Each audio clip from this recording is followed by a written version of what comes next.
basa dengan indikator alami. Saya Cynthia Febriani. Saya Febriana Jamuddin. Saya Astrida Firamadini. Saya adalah Cynthia. Saya Audina Plastika. Saya Maiti Sugiyarti. Dan dari percobaan ini, yang pertama membuat indikator asam basa dari ekstra bahan alami.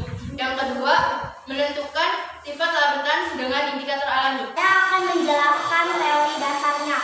Asam secara umum merupakan senyawa kimia yang bila dilarutkan dengan air, maka akan menghasilkan pH lebih kecil dari 7.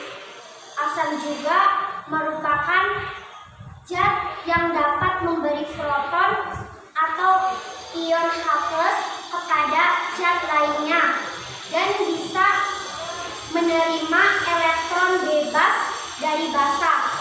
Suatu asam bereaksi dengan suatu basa, maka bereaksi penetralan atau menghasilkan garam. Sifat asam. Asam ketika dilarutkan dengan air akan terasa menyengat jika disentuh dan bersifat korosif. Saya akan menjelaskan teori singkat dari basa. Basa adalah zat-zat yang dapat menetralkan asam. Secara kimia, asam dan basa saling berlawanan. Basa yang larut dalam air disebut alkali. Jika zat asam menghasilkan ion hidrogen atau H+ yang bermuatan positif, maka dalam hal ini basa mempunyai arti bahwa ketika suatu senyawa basa dilarutkan ke dalam air, maka akan terbentuk ion hidroksida atau OH- dan ion positif. Ion hidroksida atau OH- terbentuk karena senyawa hidroksida atau OH mengikat satu elektron saat dimasukkan ke dalam air. Secara umum, basa memiliki sifat sebagai berikut, yaitu kaustik, rasanya pahit, licin seperti sabun, nilai pH lebih besar dari air sulit, mengubah warna lakmus merah menjadi biru, dan menghantarkan asin. Alat dan bahan ada ubi, ceruk, deterjen, air, garam, wortel, kunyit, dan bunga alamanda. Pertama-tama kita siapkan air dulu, terus kita tuangkan sabun, deterjen,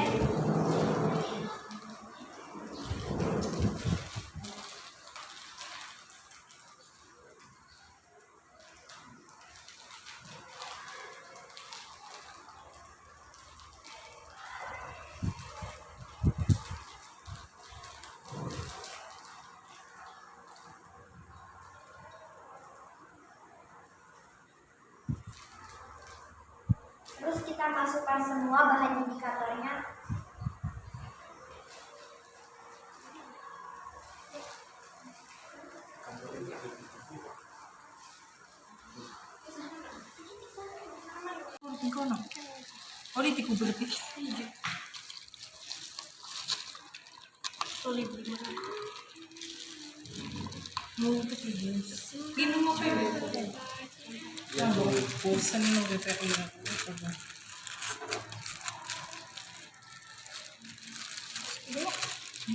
Masukkan ubi. Masukkan ubi. Ini apa bunga? Iya bunga. Alamanda. Bunga alamanda.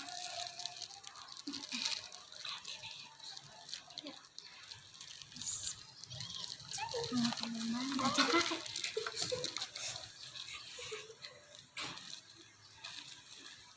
Ini sih. Wortel,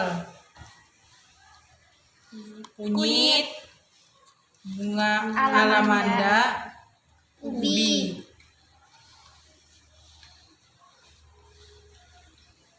Terus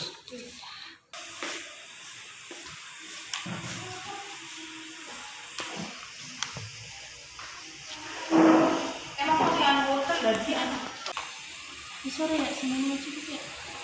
Ya kalau kemarin ambil saja. Mau kan? Mau kak, masukkan garam. Masukkan di dalam larutan garam. Kunyit, terus bunga, terus wortel, dan yang terakhir masukkan jeruk ke dalam air.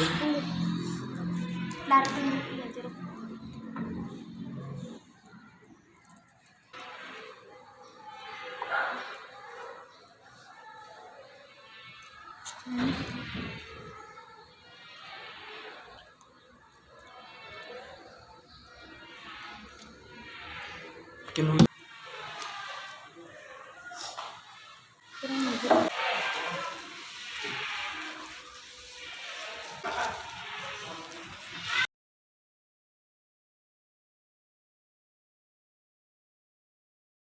Kunyit, masukkan bunga alamanda. Masukkan ubi. Masukkan semua bahan di dalam larutan jeruk.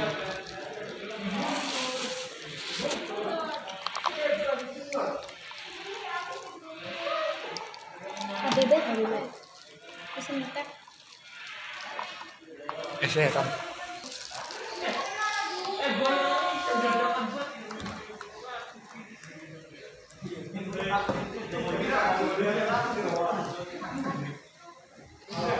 Lucu ya.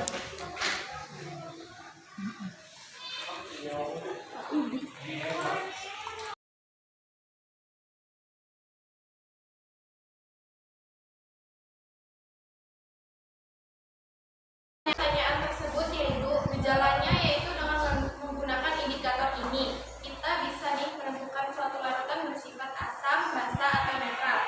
Cara mengetahuinya itu dengan meneteskan ekstrak tumbuhan ke dalam sebuah larutan, kemudian lihat ada perubahan warnanya. Dari perubahan warna itulah kita bisa mengetahui mana larutan yang mengandung asam dan basa. Kamu bisa lihat ada warna kuning, merah, hijau, juga biru. Untuk yang warna kuning sampai merah itu menunjukkan asam. Kemudian warna biru sampai biru tua. Begitu juga ungu itu menunjukkan larutan basa. Sedangkan warna hijau berarti menunjukkan larutan tersebut netral. Dari larutan sabun yang bersifat asam yaitu larutan wortel, larutan kunyit, larutan bunga alamanda. Sedangkan ubi bersifat netral. Dari larutan garam, kunyit bersifat asam, ubi bersifat netral, wortel bersifat asam, dan bunga alamanda bersifat asam. Dari larutan jeruk semuanya bersifat asam. Saya akan menjawab pertanyaan nomor 3. Asam adalah senyawa yang umumnya memiliki pH lebih kecil dari 7. Sedangkan basa adalah senyawa yang memiliki pH lebih besar dari 7.